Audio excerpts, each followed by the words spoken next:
Welcome to dive to learn. इस video में हम बात करने वाले हैं डिस्क्रिप्टिव रिसर्च के ऊपर।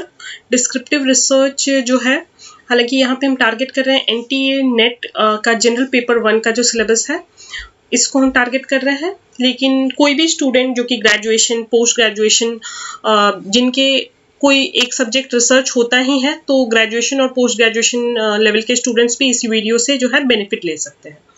स्टार्ट करने से पहले अब तक आपने चैनल को सब्सक्राइब नहीं किया है तो डाइव टू लर्न को आप सब्सक्राइब कर सकते हैं और साथ ही साथ बेल आइकन को जो है प्रेस करके नोटिफिकेशन बटन ऑन कर सकते हैं। चलिए समझते हैं डिस्क्रिप्टिव रिसर्च होता क्या है।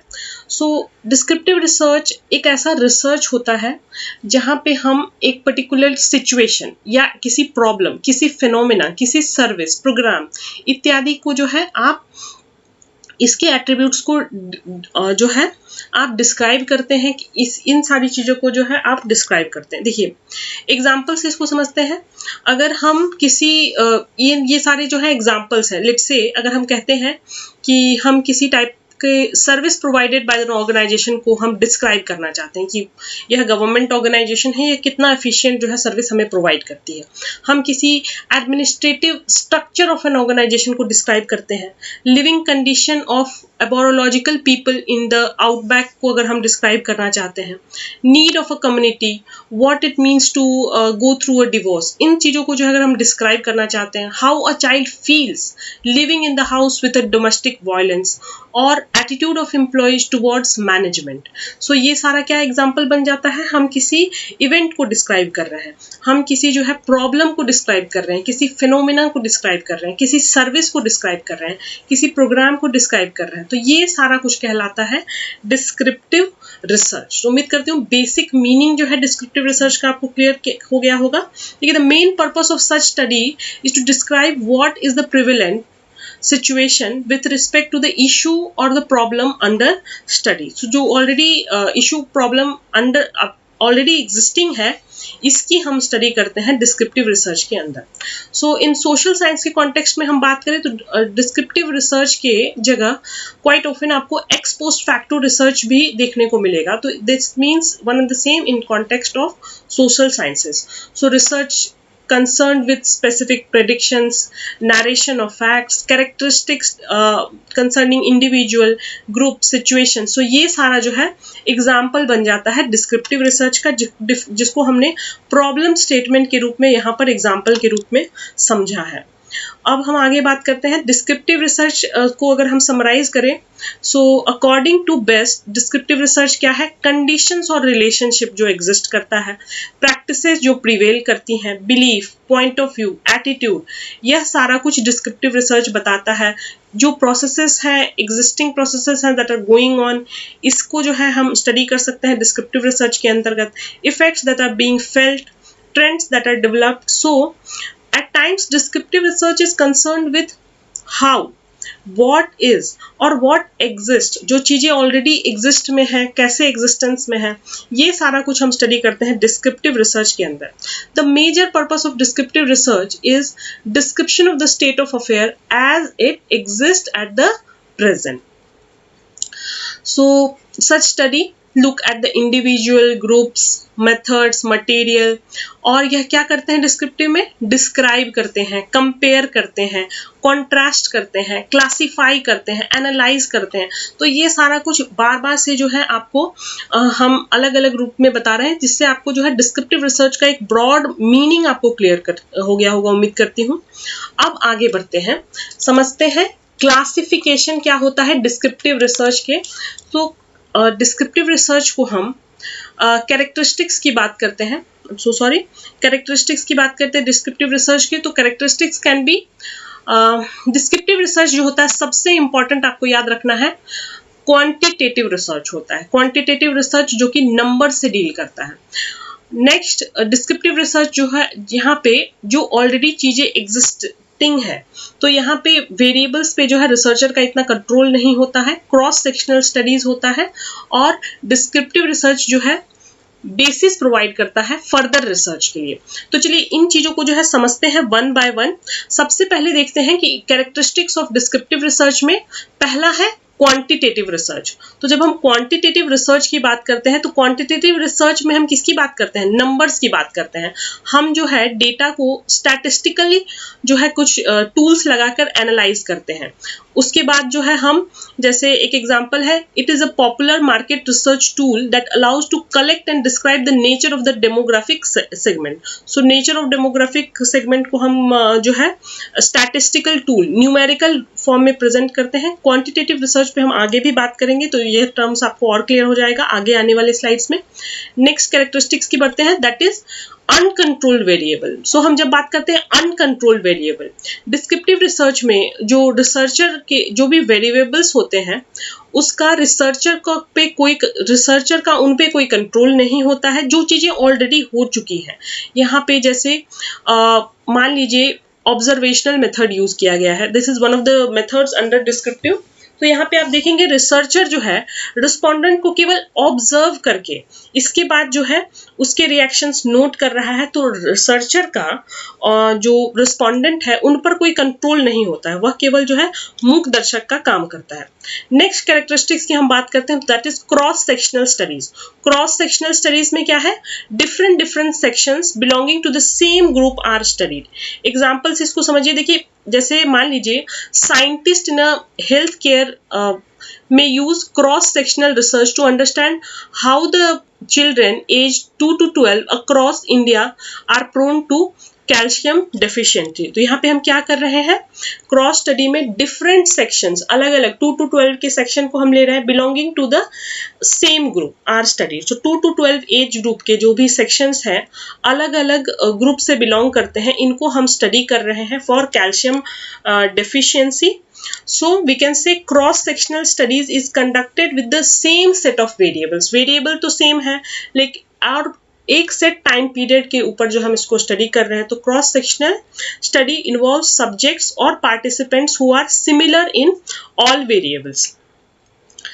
नेक्स्ट कैरेक्टरिस्टिक्स और लास्ट कैरेक्टरिस्टिक्स है ये basis for further research. So descriptive research के थ्रू जो हम डेटा कलेक्ट करते हैं, चाहे हम ऑब्जर्वेशन से करें चाहे हम सर्वे से करें, तो इसके थ्रू जो डेटा हम कलेक्ट करते हैं सो यह हमारे सब्सिक्वेंट रिसर्च के लिए भी यूज होता है। So that is what descriptive research के जो है ये जो कुछ है लक्षण हो गए। सबसे पहले हमने बात की क्वांटिटेटिव रिसर्च की, descriptive research primarily quantitative research होता है। अनकंट्रोल्ड वेरिएबल हमने बात की, क्रॉस सेक्शनल स्टडीज देखा, और हमने बात की डिस्क्रिप्टिव रिसर्च जो है फर्दर रिसर्च के ऑप्शंस को प्रोवाइड करता है। नेक्स्ट हम आगे बढ़ते हैं, अब हम समझते हैं application of descriptive research with examples. हम इसको समझते हैं। सो डिस्क्रिप्टिव रिसर्च क्या करता है, हमने डेफिनेशन से इसको समझा। डिस्क्रिप्टिव रिसर्च डिफाइन करता है, एक इवेंट को डिफाइन करता है, एक फिनोमेना को डिफाइन करता है, कैरेक्टरिस्टिक्स डिफाइन करता है। तो डिफाइन रिस्पोंडेंट्स कैरेक्टरिस्टिक्स, इसको समझेंगे आगे one by one. Measures data trend, conducts comparison, validate existing conditions and conduct research at different times. तो देखिए डिफाइन रिस्पोंडेंट characteristics, पहला है the aim of using close-ended questions is to draw concrete conclusion about the respondent. So हम जो है researcher के बारे में कुछ कंक्लूजन ड्रॉ कर सकते हैं अगर हम कैरेक्टरिस्टिक्स अंडरस्टैंड करते हैं। हम जो है रिस्पोंडेंट के पैटर्न को समझते हैं, रिस्पोंडेंट के ट्रेट्स को समझते हैं, उसके बिहेवियर को समझते हैं, और इससे जो है हम कुछ कंक्लूजन ड्रॉ करते हैं। एग्जाम्पल से समझ लीजिए, देखिए understanding from the millennials the hours per week they spend on browsing the internet। तो मिलेनियल्स यानी कि 2000 के बाद जो जन्मे जो लोग हैं वह कितने घंटे इंटरनेट पे स्पेंड करते हैं, इसको समझना। तो हम क्या देख रहे हैं कि एक जो रिस्पोंडेंट है हमारा, एक यहाँ पर जो मिलेनियल है, सो मिलेनियल जो है वह इंटरनेट पे कितने घंटे स्पेंड करता है। अब उसको हम फर्दर उसके पैटर्न्स को देख सकते हैं, वह दिन में कितने घंटे करता है, रात में कितने घंटे करता है, वह कौन कौन सी साइट्स जो है विजिट करता है। So all this information helps the organisation in conducting research to make informed business decision. So ये है रिस्पोंडेंट की कैरेक्टरिस्टिक्स को डिस्क्राइब करके जो है हम एक एप्लीकेशन हो सकता है डिस्क्रिप्टिव रिसर्च का। सेकेंड एप्लीकेशन क्या हो सकता है, डिस्क्रिप्टिव रिसर्च को हम यूज कहाँ कर सकते हैं, डेटा ट्रेंड को जो है मेजर करने में। हम देख सकते हैं, जैसे एग्जांपल देखिए, एक अपैरल कंपनी है, मान लीजिए उन्होंने दो डेमोग्राफी के बीच में उन्हें रिसर्च करनी है। एक डेमोग्राफी जो है वो एज ग्रुप है 24 से लेकर 35 साल के बीच का, और दूसरा है 36 से 45 साल के बीच का। और एक जो है नया अप्रैल कंपनी ने एक नया ऑटम वेयर लॉन्च किया, एक नए कपड़े का रेंज लॉन्च किया ऑटम में पहनने के लिए, और उनको टेस्ट किया दो डिफरेंट ग्रुप्स पे। और इसके बाद जो है हमने ट्रेंड मेजर किया कि हो सकता है इसमें से एक ग्रुप जो है बहुत ज्यादा इसको न्यू लॉन्च को जो है एक्सेप्ट नहीं करता है, वही ऐसा भी हो सकता है कि सेकेंड ग्रुप को वह न्यू अप्रैल रेंज जो है काफी ज्यादा अच्छा लगता है। तो इससे हम ट्रेंड एनालाइज कर सकते हैं। This is another application. एक और एप्लीकेशन की बात करें तो हम कंपैरिजन कर सकते हैं। यहाँ पे जैसे हमने दो डिफरेंट एज ग्रुप की बात की, तो हम इन दोनों में जो है कंपैरिजन कर सकते हैं। Conduct comparison. Organizations use descriptive research to understand how different groups respond to a particular product or service. So last अगर हम एप्लीकेशन की बात करें तो validate existing conditions. Descriptive research is widely used to help and ascertain prevailing conditions. हमने बात की descriptive research जो already prevailing existing situation है, phenomena है, इनको जो है validate करता है, different pattern को जो है समझता है जो already existent होती है। Next is conduct research at different times. So to ascertain if there are any similarities or differences, research can be conducted at different time periods. This also allows the number of variables to be evaluated for the purpose of verification. Studies on prevailing condition can also be repeated to draw trends. So ये थे couple of applications of descriptive research. तो हमने इसमें क्या देखा, descriptive research को हम कहाँ कहाँ अप्लाई करते हैं। हम किसी रिस्पोंडेंट के कैरेक्टरिस्टिक्स को जो है समझने के लिए, ट्रेंड को समझने के लिए, कंपैरिजन करने के लिए, एग्जिस्टिंग जो कंडीशंस है इनको जो है वैलिडेट करने के लिए, या फिर डिफरेंट टाइम्स पे रिसर्च कंडक्ट करने के लिए जो है हम डिस्क्रिप्टिव रिसर्च को यूज करते हैं। तो ये थे कपल ऑफ एप्लीकेशन। अब आगे बढ़ते हैं, बात करते हैं एडवांटेजेस ऑफ डिस्क्रिप्टिव रिसर्च और डिसएडवांटेजेस की। तो एडवांटेजेस की हम बात करें, डिस्क्रिप्टिव रिसर्च डेटा कलेक्शन करता है। अब हम डेटा कलेक्शन जो है वो ऑब्जर्वेशनल मेथड से कर सकते हैं, केस स्टडी से कर सकते हैं, सर्वे मेथड से कर सकते हैं। तो ये सारे काफी पॉपुलर टूल्स हैं, मेथड्स हैं जिसके थ्रू हम डेटा कलेक्ट करते हैं डिस्क्रिप्टिव रिसर्च में। वेरिड, चूंकि हम यहाँ पे क्वालिटेटिव एंड क्वांटिटेटिव दोनों डेटा कलेक्ट करते हैं, तो इससे जो है रिसर्चर को एक होलिस्टिक अंडरस्टैंडिंग मिल जाती है पूरी की पूरी रिसर्च टॉपिक की। This causes the data that was not plan to be collected gets tracked and the data is very diverse and thorough. So data collection जो होता है वो हमें वेरिड मिलता है। नेचुरल इन्वायरमेंट, मान लीजिए एग्जांपल से समझिए, मान लीजिए एक रिसर्चर जो है वहां पर रिस्पोंडेंट को केवल ऑब्जर्वेशनल मेथड, केवल ऑब्जर्व करके जो है डेटा गैदर कर रहा है, उसकी बिहेवियर को एनालाइज कर रहा है। तो यहाँ पे जो डेटा होगी वो हाई क्वालिटी होगी और ऑनेस्ट डेटा की कलेक्शन होगी। Quick to conduct and cheap as the sample size is generally large in descriptive research. ये बहुत इंपॉर्टेंट क्वेश्चन, इसको ध्यान रखिएगा। डिस्क्रिप्टिव रिसर्च में जो है हम लार्ज सैंपल साइज की बात करते हैं, इसीलिए हम कैसे टूल्स यूज करते हैं, हम ऑब्जर्वेशनल मेथड यूज करते हैं, सर्वे मेथड यूज करते हैं। So the data is quick to conduct and is cheap.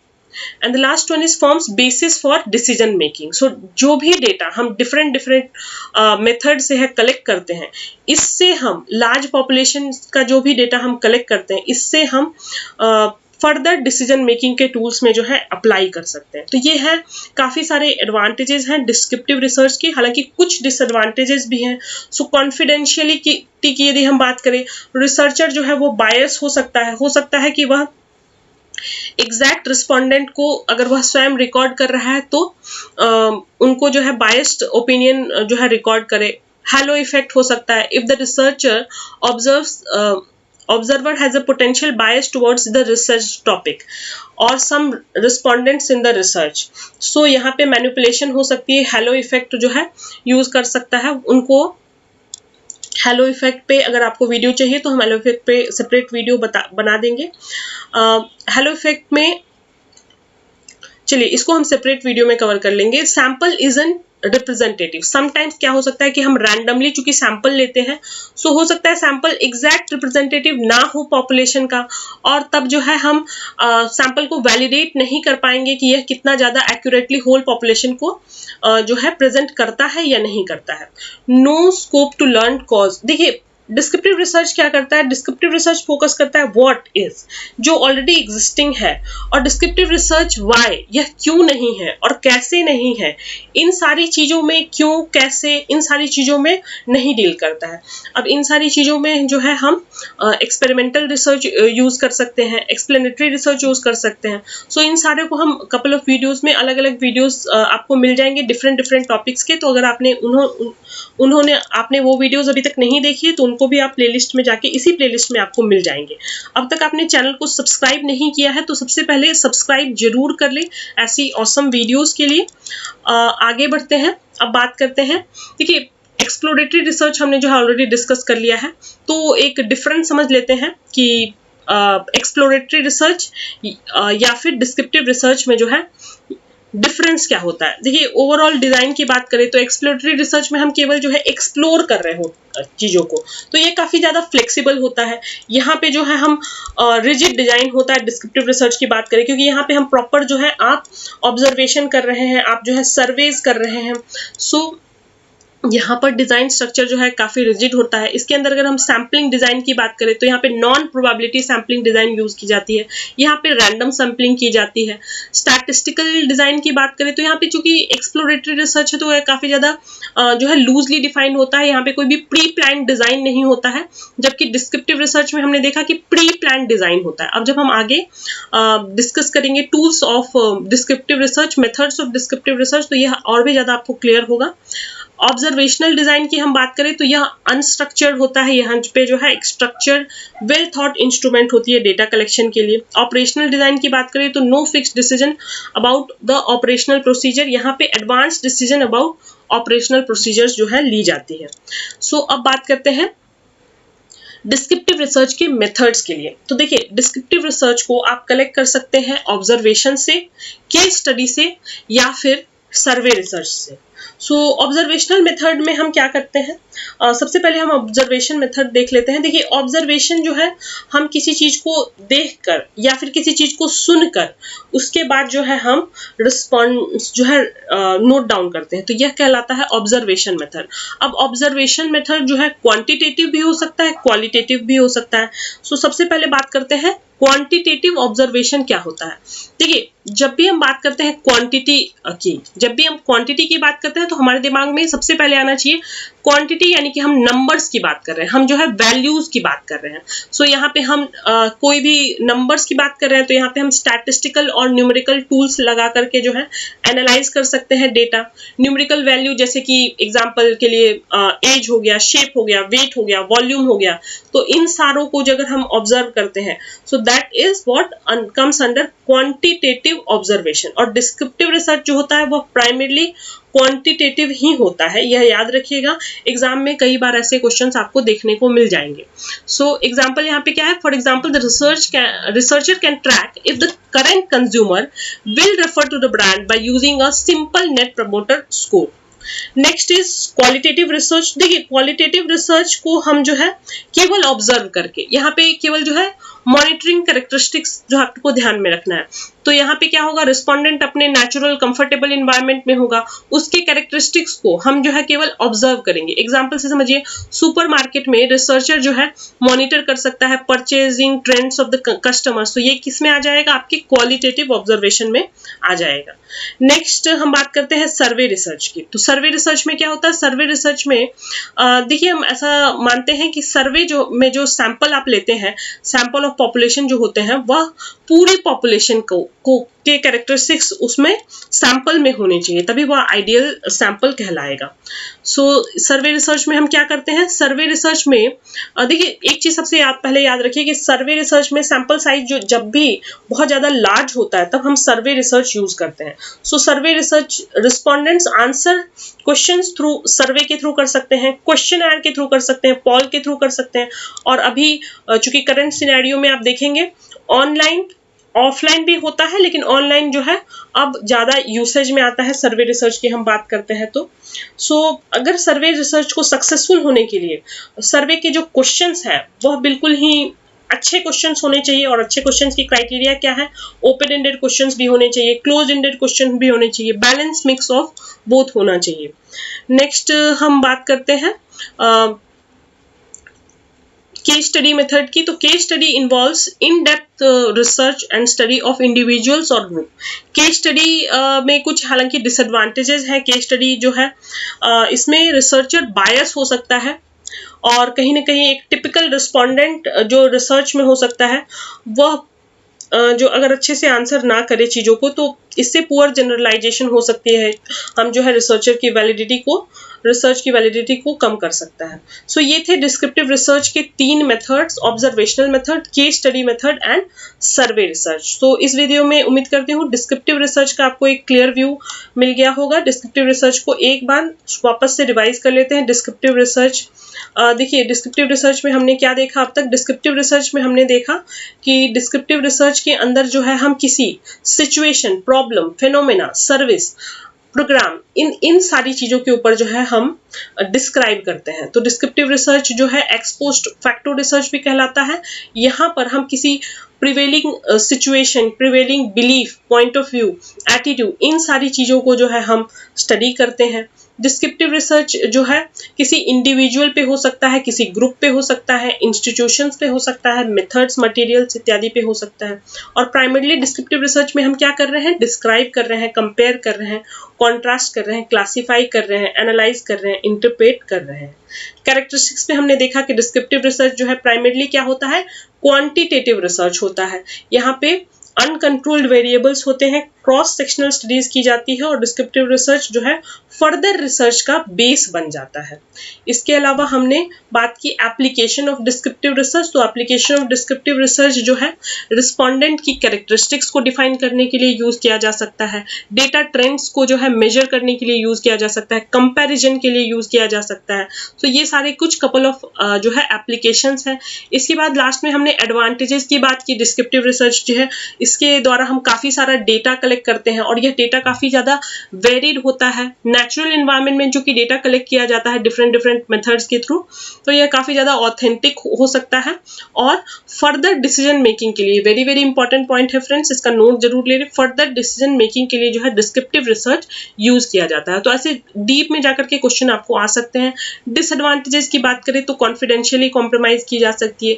Hello effect जो है यहाँ पे रिसर्चर के पार्ट पे आपको देखने को मिल सकता है। सैंपल जो है वो रिप्रेजेंटेटिव हो पूरे पॉपुलेशन का। अगर इसमें जो है रैंडमनेस नहीं की जाती है तो ये काफ़ी मुश्किल है यह डिटरमाइन करना कि सैंपल जो है रिप्रेजेंटेटिव है कि नहीं। और डिस्क्रिप्टिव रिसर्च देखिए जनरली फोकस करता है केवल व्हाट, जो भी चीज़ें ऑलरेडी एग्जिस्टिंग है, किसी भी पर्टिकुलर, अगर मान लीजिए हम ऑब्जेक्टिव को डिस्क्राइब कर रहे हैं, फिनोमेना को डिस्क्राइब कर रहे हैं, तो व्हाट इज इट को हम डिस्क्रिप्टिव रिसर्च में पढ़ते हैं। और डिस्क्रिप्टिव रिसर्च यह क्यों है, कैसे है, इससे जो है डील नहीं करता है।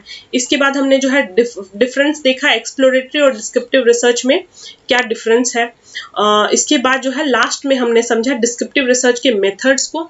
ऑब्जर्वेशनल मेथड पे हमने बात की, केस स्टडी मेथड पे बात की, और सर्वे रिसर्च में बात की। फिलहाल जो है इस वीडियो में केवल इतना ही। वीडियो अच्छा लगे तो लाइक शेयर कमेंट करने में कोई भी कंजूसी ना कीजिए। कोई भी टॉपिक पे आपको डाउट है, या फिर आप चाहते हैं किसी पर्टिकुलर टॉपिक के लिए हम वीडियो लेकर आएँ, तो आप कमेंट बॉक्स में कमेंट करके हमें जरूर बताएं। That's all for this video. Thank you.